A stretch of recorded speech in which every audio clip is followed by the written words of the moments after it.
Class 12 integration करेंगे बेटा। Question किया बेटा मैंने, क्वेश्चन नंबर 13 देखिए। Integration of x cube minus x square plus x minus 1 divide by x minus 1 dx। हमें इसका बेटा इंटीग्रेशन करना है। देखिए कैसे करेंगे, समझिए ध्यान से। फर्स्ट ऑफ ऑल हम क्या करेंगे, इसके अंदर सिंप्लीफाई करते हैं थोड़ा सा। कैसे, यहाँ पर पहले एक्स क्यूब है, उसमें से एक्स स्क्वायर कॉमन ले लो, अंदर आगे बेटा x minus 1 plus x minus 1 ऊपर था हमारे पास, divide by x minus 1। Direct integration नहीं करेंगे, पहले क्वेश्चन को थोड़ा सा सिंप्लीफाई कर लेते हैं। यहाँ पर बेटा हमारे पास एक्स माइनस 1 आ गया पहले ही, और अंदर क्या बचा, यहाँ पे कुछ नहीं, आप 1 लगा सकते हो। यहाँ पर आगे बेटा x square plus 1, now we have divide by x minus 1 again dx। हमने एक्स माइनस 1 से एक्स माइनस 1 कैंसिल कर दिया, हमारे पास क्या आंसर आया, एक्स स्क्वायर प्लस 1 dx। इन दोनों पार्ट्स को हम अलग अलग इंटीग्रेट करते हैं या फिर एक साथ भी लिख सकते हैं। एक्स स्क्वायर का integration x cube by 3, x cube by 3 plus 1 का इंटीग्रेशन एक्स प्लस सी। मैंने आपको बताया था कल कि मैंडेटरी होता लगाना, प्लस सी हम जरूर लगाएंगे। ठीक है, ये क्वेश्चन इजी था। If you want you can note down. Next question देखेंगे, एक्सरसाइज 7.1 ही कंप्लीट करेंगे।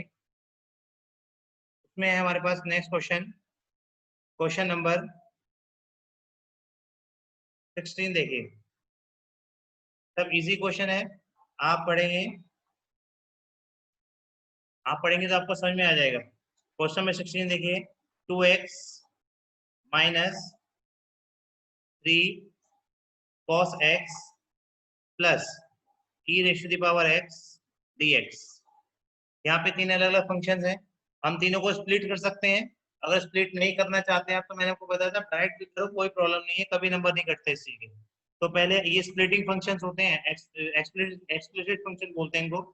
ये बेटा हमारे पास दे रखा है 2x, अगर हम 2x का इंटीग्रेशन करेंगे डायरेक्ट तो आएगा 2x का इंटीग्रेशन होता है x square by 2 minus 3 cos x का इंटीग्रेशन करते हैं तो बेटा कितना आएगा sin x, और e की पावर x का इंटीग्रेशन हमने e की पावर x से पढ़ा है प्लस c।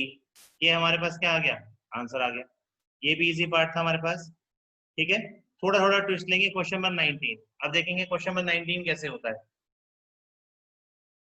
क्वेश्चन नंबर 19 देखिए, कहता है integration of sec square x upon cosec square x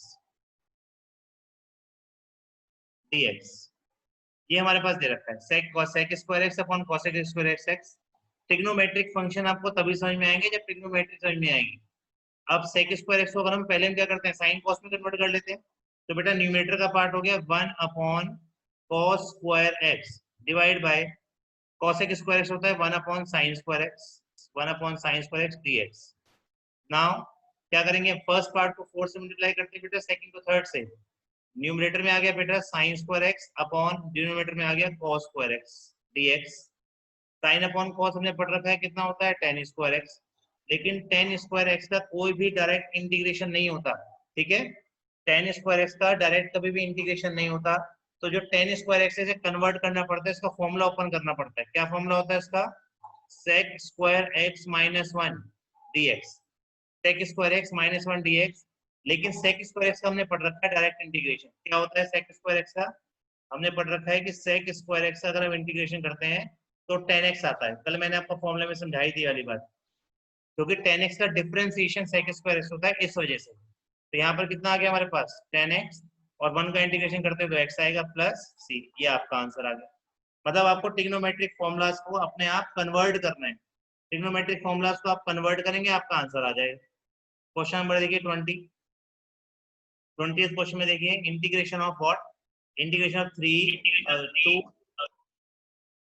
2 minus 3 sin x upon cos square x dx equals to, सबसे पहले हम क्या करते हैं, इसको स्प्लिट कर लेते हैं।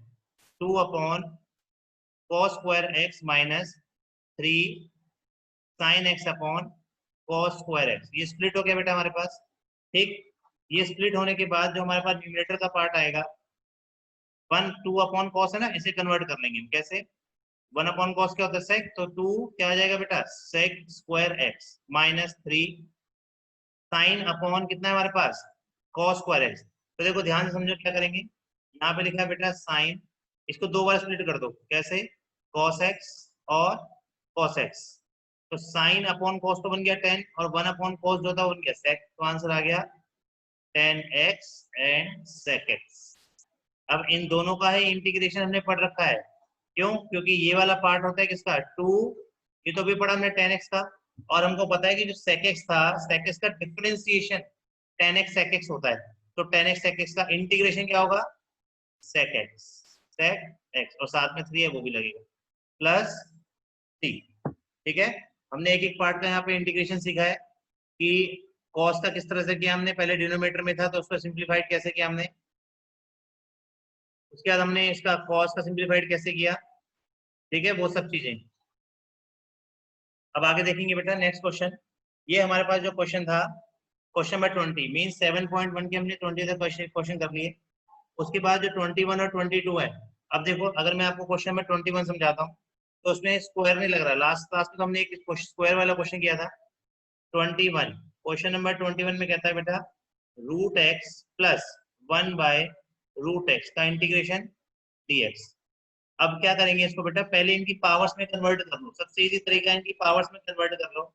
एक्स की पावर कितनी हो जाएगी? माइनस एक्स की पावर तो हो जाएगी बेटा यहाँ 1/2 प्लस यहाँ पर एक्स की पावर कितनी हो जाएगी? -1/2, क्योंकि डिनोमिनेटर का न्यूमरेटर में चला जाएगा। दोनों का अलग अलग इंटीग्रेट कर दो। कैसे? X raise to the power 1/2 plus 1 upon 1/2 plus 1, plus का साइन लगाएंगे। X raise to the power minus का 1/2 प्लस 1 अपॉन -1/2 प्लस 1। जब भी हमारे पास सिंगल एक्स होता है और सिंगल एक्स का हमें इंटीग्रेशन करना होता है तो क्या करते हैं, जैसे मैंने आपको लास्ट क्लास में बताया था, पहला ही फॉर्मूला था ये एक्स की पावर एन का इंटीग्रेशन। कैसे? X raise to the power n plus 1 upon n plus 1, ये पार्ट होता है। आगे देखो बेटा, x raise to the power कितना आ गया? 3/2 डिवाइड बाय 3/2 प्लस यहाँ पे आएगा x raise to the power 1/2, नीचे भी कितना आ जाएगा बेटा? 1/2। अब करेंगे क्या, ये वाला पार्ट ऊपर चला जाएगा। इसका मतलब आएगा 2x raise to the power 3/2 upon 3 plus इसमें भी 2 ऊपर चला जाएगा 2, और बेटा ये हो जाएगा रूट एक्स प्लस सी, क्योंकि 1/2 पावर को रूट बोलते हैं। ये आपका आंसर आ गया। ठीक है, इन दोनों का हमने क्या किया? अलग अलग इंटीग्रेशन किया और अलग अलग इंटीग्रेशन करने के बाद इन दोनों का सेपरेटली इनका यही वाला आंसर आएगा। एक्सरसाइज पढ़ेंगे 7.2। टॉपिक है हमारा सब्स्टिट्यूशन मेथड। सब्स्टिट्यूशन मेथड पढ़ने से पहले मैं आपको चीज बता देता हूँ कि आपको क्वेश्चन में ही एक फंक्शन मिलेगा और उस फंक्शन का एक डेरिवेटिव मिलेगा। दोबारा समझ लो, उसी क्वेश्चन के अंदर सेम क्वेश्चन में आपको एक फंक्शन मिलेगा और फंक्शन का डेरिवेटिव। ध्यान समझना, क्वेश्चन नंबर 1 एक एक पार्ट बड़े आराम से समझाऊंगा मैं आपको। यहाँ पे लिखा हुआ है 2x upon 1 plus x square dx। अब हमें पता है कि अगर मैं 1 प्लस एक्स स्क्वायर का डिफरेंशिएशन, ध्यान समझना मैं क्या वर्ड बोल रहा हूँ, अगर मैं 1 प्लस एक्स स्क्वायर का डिफरेंशिएशन करता हूँ तो 2x आता है और ऊपर 2x लिखा हुआ है। तो हम क्या करेंगे बेटा, यहाँ लिखेंगे लेट, सब्स्टिट्यूट करेंगे वैल्यू किसकी? 1 प्लस एक्स स्क्वायर को हम t डिक्लेयर कर लेते हैं। 1 प्लस एक्स स्क्वायर को t डिक्लेयर कर लेते हैं। वेरिएबल आप कोई भी डिक्लेयर करो उससे कोई मतलब नहीं है, बट रूटीन में t चलता आ रहा तो मैं t लिखवा देता हूँ आपको। 1 प्लस एक्स स्क्वायर को मैंने t डिक्लेयर कर लिया। उसके बाद क्या करेंगे? डिफरेंशिएशन करेंगे with respect to x, with respect to x। तो बेटा 1 का डिफरेंशिएशन 0 हो गया, एक्स का डिफरेंशिएशन कितना हो गया? 2x, और t का डिफरेंशिएशन हो गया dx बाय dt। t का डिफरेंशिएशन क्या हो गया? dx bye dt। dt को ऊपर ले जाओ बेटा, गलत किया है, dt बाय dx आएगा। ध्यान से समझो बेटा, dt by dx। 1 plus x को t डिक्लेयर किया मैंने, डिफरेंशिएशन किया मैंने विद रिस्पेक्ट टू x। तो x का डिफरेंशिएशन 2x हो गया और t का डिफरेंशिएशन हो गया dt बाय dx। जैसे y का डिफरेंशिएशन dy बाय dx होता है वैसे ही क्या करेंगे? dx को ऊपर ले जाएंगे तो आ गया 2x dx is equal to dt। अब ये जो वैल्यू है ये सब्स्टिट्यूट होगी dt के साथ। ठीक है, देखो दोनों सब्स्टिट्यूट करते हैं। जो न्यूमरेटर में है 2x dx, तो ये तो बन गया बेटा dt, और जो नीचे बचा है 1 प्लस टी स्क्वायर, इसको हमने क्या डिक्लेयर कर रखा है? इसको t डिक्लेयर कर रखा है। तो उसकी जगह पे क्या डाल देंगे? हम t डाल देंगे। तो हमारे पास आंसर आ गया integration of 1 upon T dt। एक बात का बिल्कुल ध्यान से समझ लेना, अगर यहाँ पर फंक्शन x में चल रहा है तो यहाँ पे dx आना मैंडेटरी है।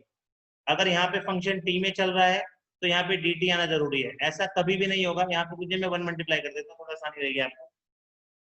ऐसा कभी भी नहीं होगा कि यहाँ पर फंक्शन x में चल रहा है तो यहाँ पे dt लगा हुआ है, या यहाँ पे फंक्शन dt में चल रहा है तो यहाँ पे x फंक्शन आ रहा है। दोनों चीजों का सब्स्टिट्यूशन एक साथ ही होता है। ये ध्यान रखना, क्वेश्चन गलत हो जाएगा पेपर में, फिर बता रहा हूँ मैं आपको। अब 1/t का जो इंटीग्रेशन होता है वो कितना होता है, log t प्लस c, क्योंकि 1/t का डिफरेंशिएशन हमने क्योंकि log t का जो डिफरेंशिएशन होता है 1/t होता है, इस तरह से 1/t का इंटीग्रेशन log t होगा।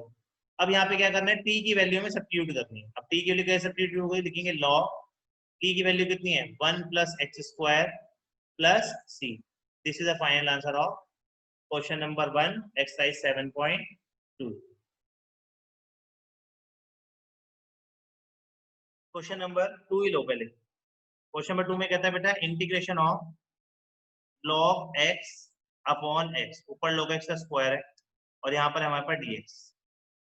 अब हमें ये पता है कि देखो log x का डिफरेंशिएशन होता है 1/x, ये हमको पता है कि हमारे पास फंक्शन क्या मिल गया, log x, और उसका डिफरेंशिएशन कितना है 1/x। तो इसी को लेट कर लो, let log x is equal to t declare कर लिया मैंने, क्योंकि log x का डिफरेंशिएशन मेरे आंसर में क्वेश्चन में है। log x का डिफरेंशिएशन क्या होता है 1/x, और t का क्या होगा dt/dx। इसको ऊपर ले जाओ तो यहाँ पर आ गया 1/x dx is equal to dt। Means आपको ये वाला पार्ट मिलेगा तो आप उसको dt से रिप्लेस करा दोगे। अब यहाँ पर ये वाला पार्ट है हमारे पास 1, यहाँ पे कुछ नहीं तो 1 डॉट लगा लो चाहे। 1/x इंटू log x का स्क्वायर लिख सकते हैं हम इसको dx। ये क्वेश्चन को मैंने इस तरह से लिख दिया जिससे आपको आसानी से समझ में आ जाए।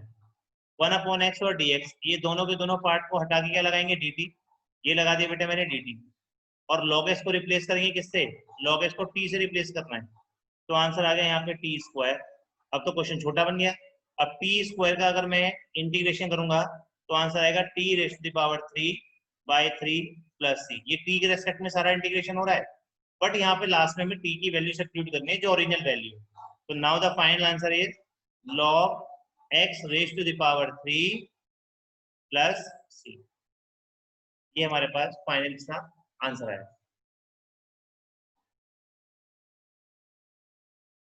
हम नेक्स्ट क्वेश्चन की तरफ बढ़ते हैं बेटा।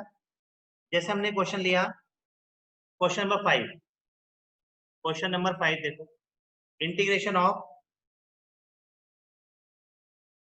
sin ax + b into cos ax + b dx, ये हमारे पास पार्ट है। करेंगे क्या, हमें पता है कि sin x का डिफरेंशिएशन cos x होता है, sin x का डिफरेंशिएशन cos x होता है। तो हमें फंक्शन मिल गया, उसका डेरिवेटिव भी समझ में आ रहा है साथ साथ।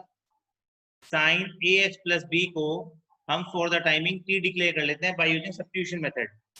अब sin ax + b को जैसे t डिक्लेयर करेंगे, sin x का डिफरेंशिएशन हमने पढ़ रखा है cos x, cos ax + b, और ax + b का a मल्टीप्लाई भी होगा। अच्छा दूसरी बात एक समझ लो, हमें फंक्शन का डेरिवेटिव तो मिल गया लेकिन साथ में a और मिल गया।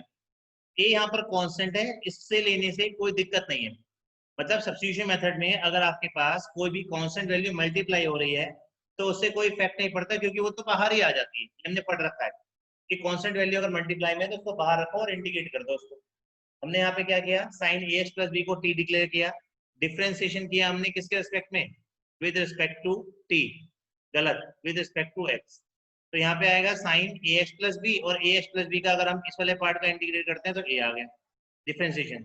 t का डिफरेंशिएशन क्या पढ़ा हमने, dt/dx, ये पढ़ लेंगे, इसको ऊपर ले जाओ। तो यहाँ पे आ गया बेटा cos ax + b dx is equal to dt/a, और a को मैं नीचे लिया है क्योंकि मुझे इस फुल वैल्यू को रिप्लेस करना है इस वाले पार्ट से।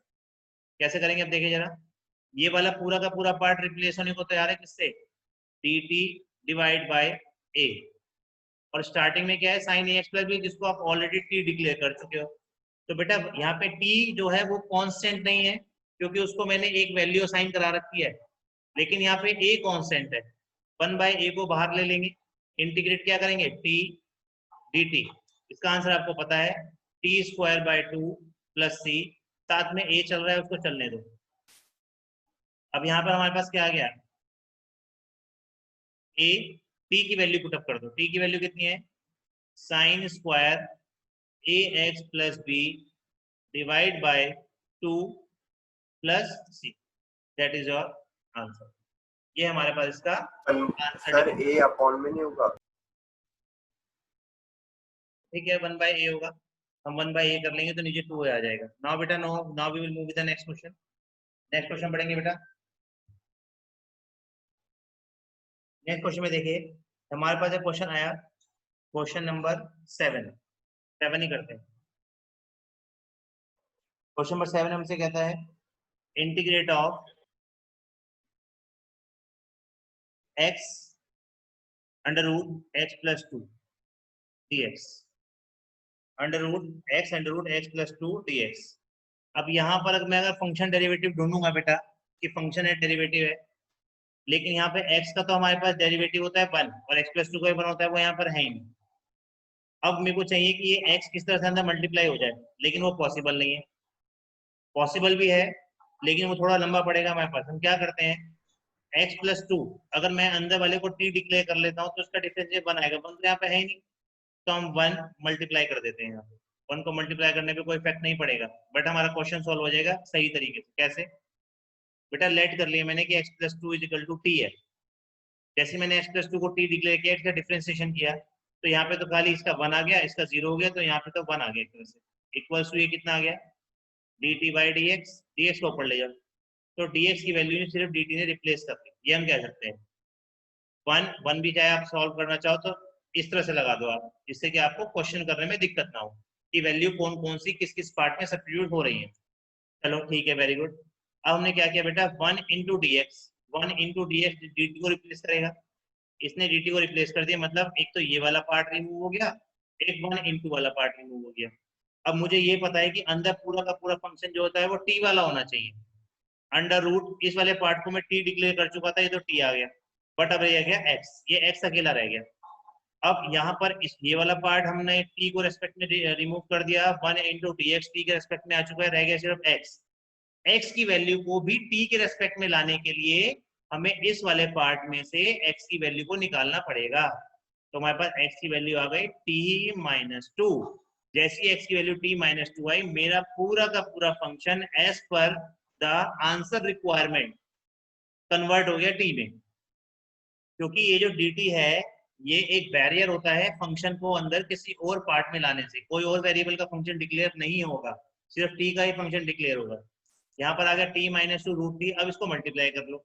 मल्टीप्लाई कैसे करेंगे, इन दोनों को जब मल्टीप्लाई करेंगे तो t under root t minus 2 under root t d T.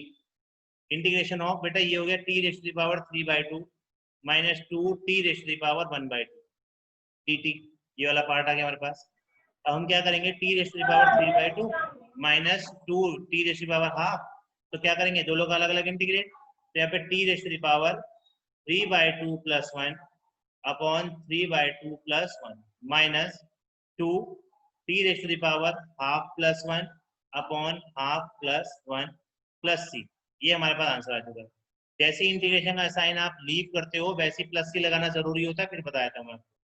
इसको सिंप्लीफाई कर दो बस, टी रेस्ट टू पावर कितना आएगा 5/2 अपॉन 5/2 घूम के ऊपर चला जाएगा, minus twice of t raised to power 3/2 upon 3/2 घूम के ऊपर जाएगा, तो 2 2 जा मैं इसको 4 कर रहा हूँ, 2 2 जा 4 आ गया plus C.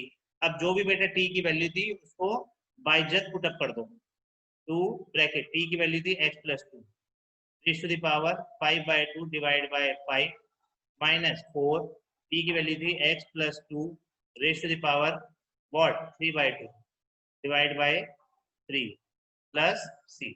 This is the final conclusion of your answer question. ये हमारे पास पूरी तरह से इसका आंसर आ गया है। नाउ बेटा move with the next question. एक क्वेश्चन और देखिए फटाफट जल्दी से। हमारे पास क्वेश्चन है क्वेश्चन नंबर 10। क्वेश्चन नंबर 10 देखिए बेटा। क्वेश्चन नंबर 10 में हमसे क्या कहता है, 1 upon x minus root x, 1 upon x minus root x बेटा इंटीग्रेशन में अब ट्रिक्स आनी शुरू हो गई हैं क्वेश्चंस में कि किस तरह से हम इसमें से फंक्शन और उसका डेरिवेटिव दोनों ढूंढेंगे। पहले तो हमें फंक्शन डेरिवेटिव दोनों गिवन होते थे, लेकिन अब हमें सर्च करने पड़ेंगे। कैसे? सुनिए जरा इधर, यहाँ पर हम क्या करेंगे, 1/√x कॉमन ले लो दोनों में से। जैसे ही बेटा इन दोनों में से रूट एक्स कॉमन आएगा, ये जो x होता है ना, इसका मतलब होता है √x इंटू √x। मैं आपको बेसिक चीज यही बता रहा हूँ, ये x का मतलब होता है √x इंटू √x माइनस का √x। तो जैसे ही आप इन दोनों में से √x कॉमन लोगे तो यहाँ क्या बचेगा बेटा, √x माइनस 1, और यहाँ कितना आ जाएगा dx। अब √x का डेरिवेटिव होता है 1/2√x। √x का जो डेरिवेटिव होता है वो होता है 1/2√x, और वो यहाँ मैच कर जाएगा क्योंकि 1/√x तो है ही। कांस्टेंट वैल्यू मैंने आपको बताई थी, कोई इफेक्ट नहीं पड़ता उससे, क्योंकि वो तो मल्टीप्लाई डिवाइड में चलती रहती है। मैंने इसको t डिक्लेयर कर लिया बेटा। जैसे मैंने इसको t डिक्लेयर किया, √x का डेरिवेटिव होता है 1/2√x। 1 का ये तो 0 हो जाएगा, इज इक्वल टू क्या होगा, dt/dx। अब क्या करेंगे, 1/√x dx को यहाँ ले जाओ और 2 को ऊपर, तो 2 dt बन गया। ये वैल्यू सब्स्टिट्यूट कर दो, 1/√x dx। सबको दिख रहा है कि यहाँ पे ये रहा 1, ये रहा √x और ये रहा dx। इन तीनों को हटा के कितना आ जाएगा, 2 बाहर लिख दिया बेटा मैंने dt, और नीचे वाले पार्ट को मैं t डिक्लेयर कर ही चुका था। पूरा का पूरा फंक्शन अपने आप dt और t में कन्वर्ट हो गया। करेंगे क्या आप, 1/t का integration log t plus c, फटाफट t की वैल्यू पुटअप करो, क्या है, √x minus 1 plus c। That is your answer of that part of that kind of integration.